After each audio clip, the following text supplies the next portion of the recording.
Pure rolling motion, देखो pure rolling motion अभी define करें, सुनो तो पहले, स्टार्ट तो होने दो। प्योर रोलिंग मोशन मतलब कोई भी ऑब्जेक्ट अगर रोल कर रहा है विदाउट एनी स्लिपिंग, तो स्लिपिंग का मतलब क्या है, स्लिप कर रहा है कोई पॉइंट। इसका मतलब ये है, सिंपल मीनिंग ये है कि मान लो ये दो सरफेसेस हैं और दोनों सरफेस एक दूसरे के रिस्पेक्ट में स्लिप कर रहे हैं। या अच्छा, ये ऐसे सोचते हैं, रिवर्स सोचते हैं कि अगर मान लो ये बोला जाए कि these two surfaces are not slipping, ये दोनों स्लिप नहीं कर रहे हैं, तो अगर इन दोनों के बीच में स्लिपिंग नहीं है तो हम या तो दोनों पॉइंट की वेलोसिटी सेम होगी या दोनों पॉइंट की वेलोसिटी जीरो होगी। या तो दोनों सरफेस रेस्ट में होंगे या यस सर। मूव कर रहे होंगे तो सेम स्पीड से मूव कर रहे होंगे। अगर मैं बोलता हूं ये, ध्यान से फिर से यस सुनो कि yes sir. These two surfaces are not slipping, एक दूसरे के रेस्पेक्ट में स्लिप नहीं कर रहे हैं, तो हम उस नो स्लिपिंग की कंडीशन को क्या बोलेंगे, या तो दोनों रेस्ट में होंगे और दोनों मूव कर रहे होंगे तो सेम स्पीड से मूव कर रहे होंगे। कि अगर दोनों सर। सेम सेम स्पीड से मूव, अगर मान लो किसी की स्पीड ज्यादा होगी तो ये स्लिप करेगा, मान लो इसकी स्पीड ज्यादा होगी तो ये फॉरवर्ड डायरेक्शन में स्लिप करेगा, इसकी स्पीड कम होगी तो ये बैकवर्ड डायरेक्शन में स्लिप करेगा। तो स्लिपिंग, नो स्लिपिंग का मतलब क्या हुआ, नो स्लिपिंग वर्ड का मतलब है कि point of contact have same velocity. Simple, ये रोलिंग टोलिंग छोड़ दो, हटा दो इसको दिमाग से। तुम सिर्फ इतना सोचो कि नो स्लिपिंग, अगर मुझसे बोला जाएगा कि कोई भी दो सरफेस स्लिप नहीं कर रहे हैं, इसका मतलब both are having zero velocity, rest में होंगे या सेम वेलोसिटी। अगर दोनों चीजों को मैं एक सिंगल वर्ड में बोलना चाहूंगा पढ़े लिखे के लैंग्वेज में, तो क्या बोल सकता हूं कि relative velocity of contact surfaces are zero. ठीक है। Yes sir. अब यस अब सर। अब जैसे मान लो कि, मान लो ये बोला जाए कि भाई कोई भी ऑब्जेक्ट है, ये ऑब्जेक्ट एक प्लैंक के ऊपर है, ये ऑब्जेक्ट एक प्लैंक के ऊपर है, प्लैंक के ऊपर है, ये स्पीड है और मान लिया इसकी स्पीड v1 है और इसकी स्पीड ओमेगा है। ये प्लैंक है और ये प्लैंक ऐसे मूव कर रहा है, ये प्लैंक की स्पीड v2 है। अब दिया हुआ है यहाँ पे कि ये स्लिप नहीं कर रहा है, मतलब जैसे हमने चलती हुई कार को अगर ब्रेक अप्लाई करते हैं या बहुत सडन स्टार्ट करते हैं तो टायर जो है वो स्किड करता है। टायर स्किड करने का मतलब क्या है कि जो टायर का कांटेक्ट पॉइंट है और जो रोड है उन दोनों की वेलोसिटी सेम नहीं है, वो इसलिए वो स्लिप कर रहा है। तो स्लिपिंग को हम क्या बोलते हैं, स्किडिंग। ऑब्जेक्ट स्किड कर रहा है। तो अब यस जैसे सर। जैसे मान लो यहाँ पे है कि ये एक ऑब्जेक्ट है, ये है कंबाइंड मोशन कर रहा है, सो छोड़ो बाकी सारी चीजें, ये कंबाइंड मोशन कर रहा है, ठीक है। ये प्लैंक है, प्लैंक भी मूव कर रहा है। अगर मुझे इसमें ये दिया जाएगा कि this object is not slipping on the plank, इस प्लैंक पे ये स्लिप नहीं कर रहा है, ठीक है। तो स्लिप नहीं करने का यस मतलब सर। जो भी कांटेक्ट पॉइंट होगा, जो भी कांटेक्ट पॉइंट होगा, उस कांटेक्ट पॉइंट की वेलोसिटीज सेम होंगी, सेम वेलोसिटी और जीरो रिलेटिव वेलोसिटी। तो मान लिया कि जो ये अगर हम स्फीयर लेते हैं तो स्फीयर का जो कांटेक्ट पॉइंट है उसको मैंने P मान लिया और ये प्लैंक के कांटेक्ट पॉइंट को मैंने Q मान लिया। तो P पॉइंट की वेलोसिटी बताओ क्या होगी, P पॉइंट की velocity v1 due to translation and due to rotation omega r। Q की वेलोसिटी यस क्या सर। होगी, Q की वेलोसिटी होगी, Q की वेलोसिटी हो जाएगी v2। V2। अब velocity of P and velocity of Q are same, मतलब क्या होगा, इसका रिजल्टेंट जो भी होगा, क्या resultant, velocity, V1 minus omega V1 is equal to minus V2 omega. Velocity is same equal होने का टू मतलब V2। क्या है कि मैग्नीट्यूड भी सेम हो, डायरेक्शन भी सेम हो। तो ये v2 राइट वर्ड है, तो इसका रिजल्टेंट भी राइट वर्ड आना चाहिए। तो मैं बोलूंगा vp हाँ is sir. Equal to vq for no slipping, yes sir. No slipping. Yes तो सर। नो, तो vp is equal to v1 minus omega r, v1 minus omega r, vq is equal to v2। तो ये हो जाएगी इसकी no slipping की condition. No slipping की condition मतलब वही कि ऑब्जेक्ट स्किड नहीं कर रहा है, स्किड नहीं कर रहा है। अगर इसमें v1 की वैल्यू ज्यादा है, ऐसे सोचो कि ये तो मैंने, ये क्या हो गई, condition for no slipping, for slipping लिख नो दो, स्लिपिंग। For no slipping. अगर ये स्लिप नहीं कर रहा है। क्या रोलिंग विथ स्लिपिंग भी हो सकता है? हाँ भाई, रोलिंग विथ स्लिपिंग या स्किडिंग सेम है। वो कैसे हो सकता है? अगर यहाँ पे मान लो कि ये स्पीड ज्यादा है, ट्रांसलेशनल स्पीड बहुत ज्यादा है, रोटेशन को भूल जाओ, ट्रांसलेशनल स्पीड ज्यादा है, तो पी की जो है वो ट्रांसलेशनल स्पीड ज्यादा हो जाएगी। तो if v1 is more than omega R, if v1 या ऐसा बोल सकते हैं कि if v1 minus omega R, जो रिजल्टेंट वेलोसिटी है v1 minus omega R is greater than v2, then क्या होगा? ये पॉइंट फॉरवर्ड डायरेक्शन में जा रहा है। बाकी सारी चीजों को तुम एक साथ सोच रहे हो, वो सब दिमाग से हटाओ, सिर्फ कांटेक्ट पॉइंट पे फोकस करो। तो कांटेक्ट पॉइंट P की velocity v1 omega r cancel out कर रहा है और Q की वेलोसिटी v2 के बराबर है। अगर मान लो उसकी रिजल्टेंट वेलोसिटी v2 से ज्यादा हो गई तो हम उसको बोलेंगे forward slipping. Forward, forward slipping, right के डायरेक्शन में यस जाएगा, सर। Forward slipping. अगर मान लो इसकी स्पीड कम है, v1 minus omega R is less than v2, तो ये क्या हो जाएगा? Backward slipping, backwards. Backward slipping. अगर ये इक्वल है तो ये हो जाएगी नो स्लिपिंग। तो नो स्लिपिंग, जहां पे भी पॉइंट ऑफ कांटेक्ट नहीं स्लिप करते हैं उनको हम बोलते हैं प्योर रोलिंग और रोलिंग विदाउट स्लिपिंग।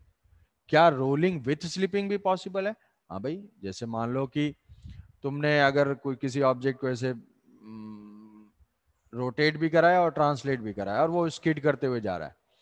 स्किड करते हुए जाने का मतलब क्या हुआ कि जो कांटेक्ट पॉइंट है उसकी वेलोसिटी अगर ज्यादा हो जाएगी, अगर इसकी जो है कांटेक्ट पॉइंट की वेलोसिटी ज्यादा हो जाएगी। जैसे अगर मैं मान लो कि ग्राउंड पे लेता हूं, रोलिंग ऑन ग्राउंड, यही यही एग्जांपल मैं ग्राउंड के लिए लेता हूं कि ये ऑब्जेक्ट है, कोई भी ऑब्जेक्ट ये मूव कर रहा है v एंड ओमेगा, और ये है ग्राउंड। तो अब ग्राउंड पे अगर ये ऑब्जेक्ट स्लिप नहीं कर रहा है, स्लिप नहीं करने का मतलब है कि जो ग्राउंड की वेलोसिटी हो और जो इस टायर की वेलोसिटी, मान लो टायर है, टायर के इस कांटेक्ट पॉइंट की जो वेलोसिटी हो वो सेम हो। अगर ये टायर स्लिप नहीं कर रहा है, स्किड नहीं कर रहा है, मतलब कांटेक्ट पॉइंट की वेलोसिटी जीरो होनी चाहिए, रिलेटिव वेलोसिटी या वेलोसिटी सेम होनी चाहिए। तो भाई ग्राउंड के इस पॉइंट की वेलोसिटी यहाँ पे P और Q मार्क करता हूं मैं। Q पॉइंट ग्राउंड का है और P पॉइंट उस ऑब्जेक्ट का है। तो VQ क्या है? VQ जीरो है। VQ zero, what is VP? VP हो जाएगा due to translation, due to rotation, हो जाएगा V minus omega R. V minus omega R is equal to zero.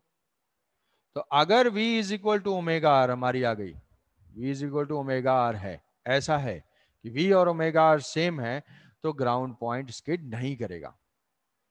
अगर मान लो कि हमने एक्सेलरेटर बहुत तेज प्रेस कर दिया है और वेलोसिटी बढ़ गई, if v is more than omega r, v is more than omega r, then forward slipping,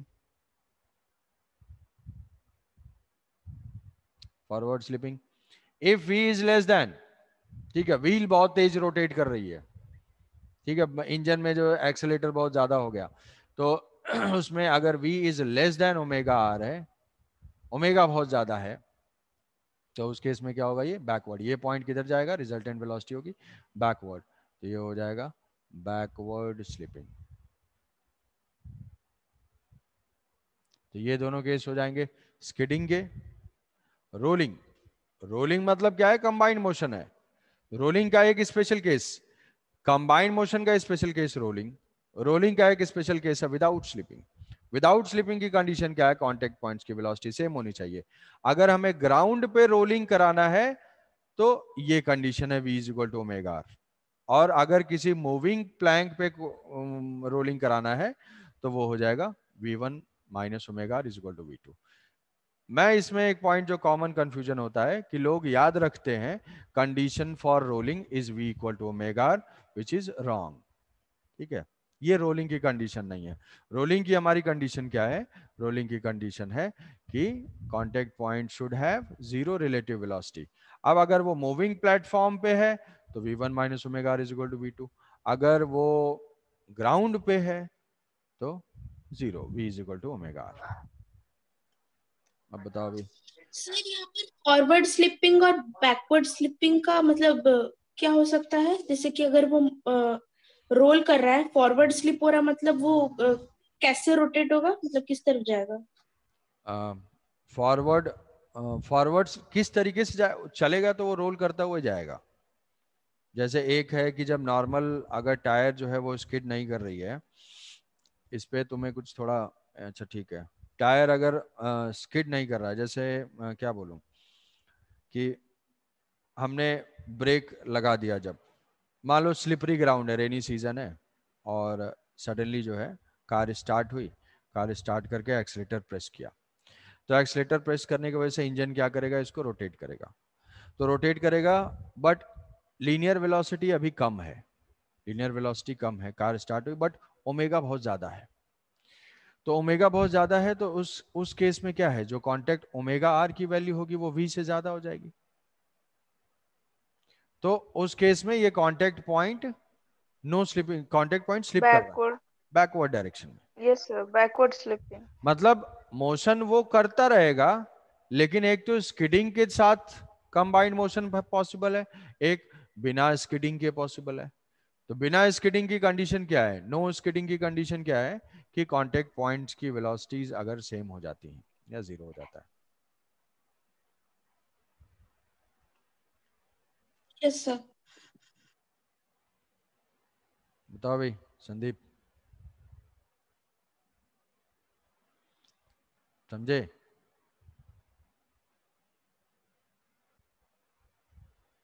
यहां से अगर ऐसा है कि एक्सेलेटेड मोशन है, मान लो इसके पास v भी है और a भी है और ओमेगा भी है और अल्फा भी है, तो इस केस में कांटेक्ट पॉइंट की वेलोसिटी अगर मान लो ग्राउंड पे है, ये ग्राउंड पे ये प्योर रोलिंग कर रहा है, तो ग्राउंड पे अगर प्योर रोलिंग कर रहा है तो कांटेक्ट पॉइंट की वेलोसिटी हमेशा क्या होनी चाहिए, जीरो होना चाहिए, बट एक्सलेशन की वजह से कांटेक्ट, तुम पूरे को मत सोचो, ठीक है, पूरे को सोचोगे तो थोड़ा, अच्छा एक कॉमन डाउट ये होता है कि सर अगर इस पॉइंट की वेलोसिटी जीरो हो गई तो इसका मतलब क्या वो रेस्ट में आ जाएगा, मतलब ऐसा नहीं है, ये रोल करके हर कुछ इंस्टेंट के बाद नेक्स्ट पॉइंट कांटेक्ट में आएगा ना, ये पॉइंट नेक्स्ट जब ये रोल करेगा तो नेक्स्ट यहाँ पे आ जाएगा, फिर ये रोल करेगा तो नेक्स्ट यहाँ पे आ जाएगा, तो हर इंस्टेंट पे, जिस इंस्टेंट पे अगर ऑब्जेक्ट रोल कर रहा है तो हर इंस्टेंट पे नेक्स्ट अलग अलग पॉइंट्स कांटेक्ट में आ रहे हैं, लेकिन जिस मोमेंट पे जो कांटेक्ट में है उसकी वेलोसिटी जीरो है, रिजल्टेंट वेलोसिटी जीरो है अगर वो ग्राउंड पे है तो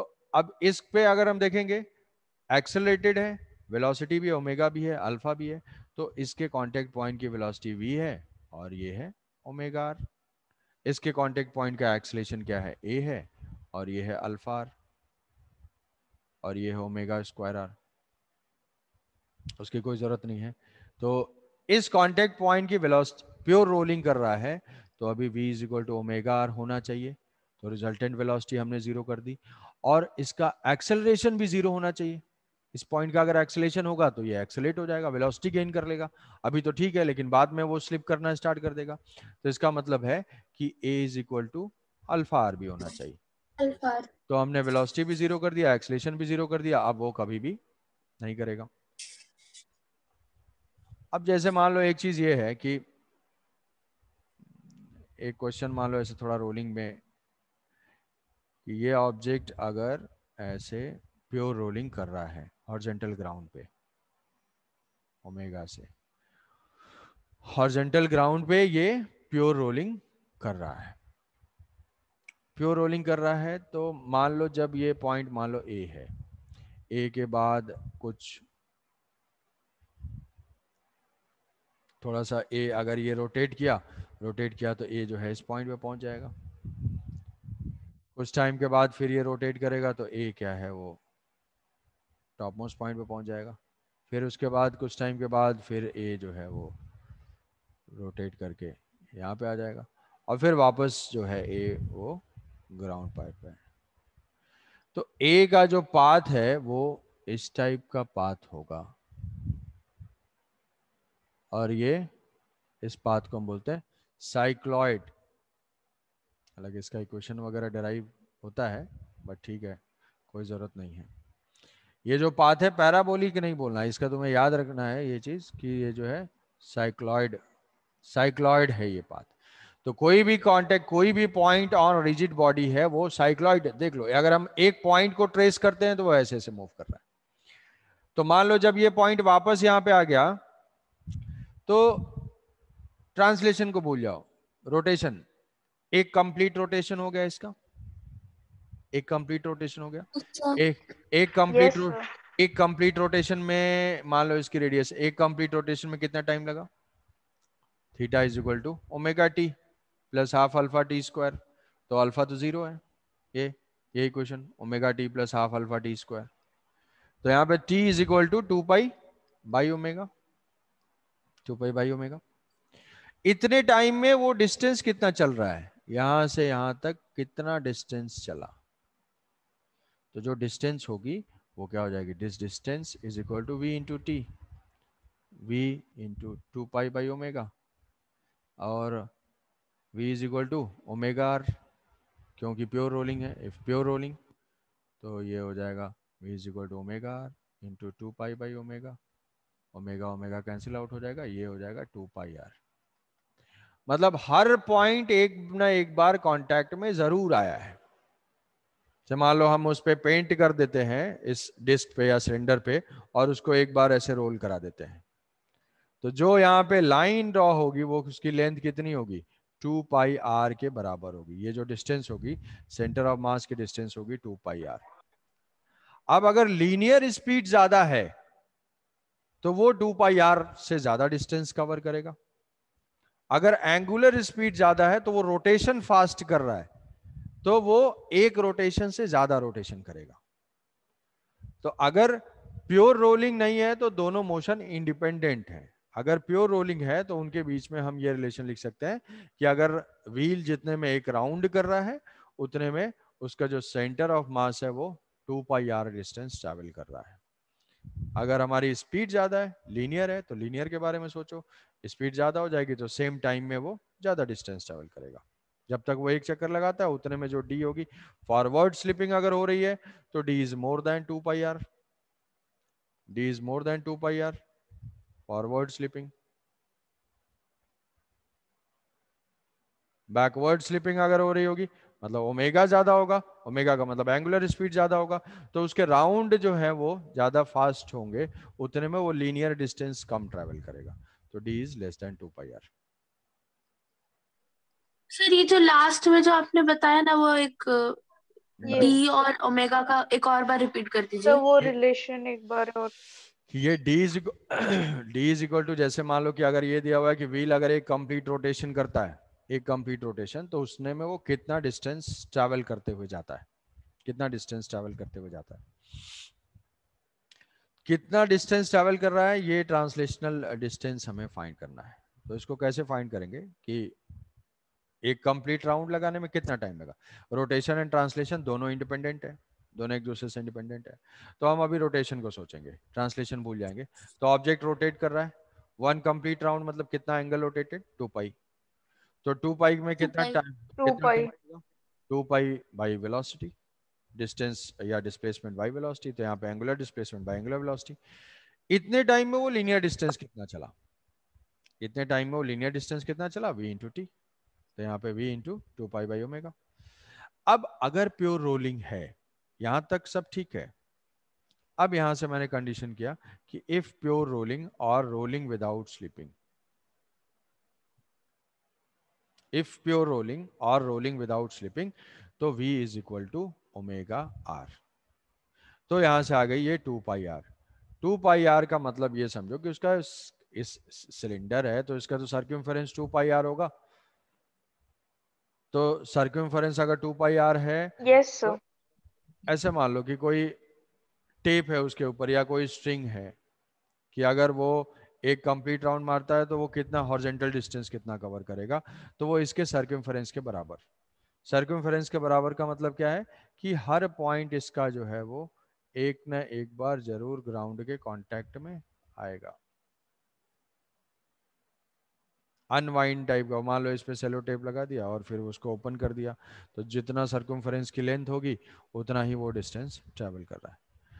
तो d is equal to 2 pi R के केस कब होगा, प्योर रोलिंग। अगर मान लो कि d की वैल्यू ज्यादा है, सॉरी फॉरवर्ड स्लिपिंग है, लीनियर स्पीड ज्यादा है, लीनियर स्पीड ज्यादा है तो ये वेलोसिटी उससे ज्यादा हो जाएगी, ओमेगा स्क्वायर ओमेगा आर से ज्यादा है। ओमेगा आर से ज्यादा है तो जो डिस्टेंस होगी वो क्या होगी, 2 पाई आर से ज्यादा है, तो उसको बोलेंगे कि फॉरवर्ड स्लिपिंग। उसको बोलेंगे कि ऑब्जेक्ट 2 पाई आर से थोड़ा ज्यादा चल दिया, वो कितना हो जाएगा, कितना मतलब उसने उसी पर्टिकुलर टाइम में वो ज्यादा मूव किया। हाँ, उसी पर्टिकुलर में लीनियर स्पीड ज्यादा है, तो ट्रांसलेशनल डिस्टेंस ज्यादा कवर कर रहा है 2 पाई आर से। और अगर स्पीड कम है तो ये v की वैल्यू अगर कम है, ओमेगा की वैल्यू ज्यादा है, तो v की वैल्यू कम होगी तो ऑब्वियसली क्या होगा, ये 2 पाई आर से कम होगा, ओमेगा आर से कम होगा तो ये टर्म 2 पाई आर से कम होगा, तो उसको हम बोलते हैं बैकवर्ड स्लिपिंग। क्या हम कार चल रही है बहुत Yes, sir. स्पीड में, हमने ब्रेक अप्लाई कर दिया, ब्रेक जो है वो ओमेगा को कम कर दिया, बट अभी भी हमारी स्पीड मेंटेन्ड है तो वो कार थोड़ा स्किड करती है, तो वो जो डिस्टेंस होगी वो 2 पाई आर से ज्यादा हो जाएगी। लीनियर स्पीड ज्यादा तो लीनियर डिस्टेंस ज्यादा, एंगुलर स्पीड ज्यादा तो एंगुलर डिस्टेंस ज्यादा। समझे कुछ, टेंशन में आ गए? No, sir.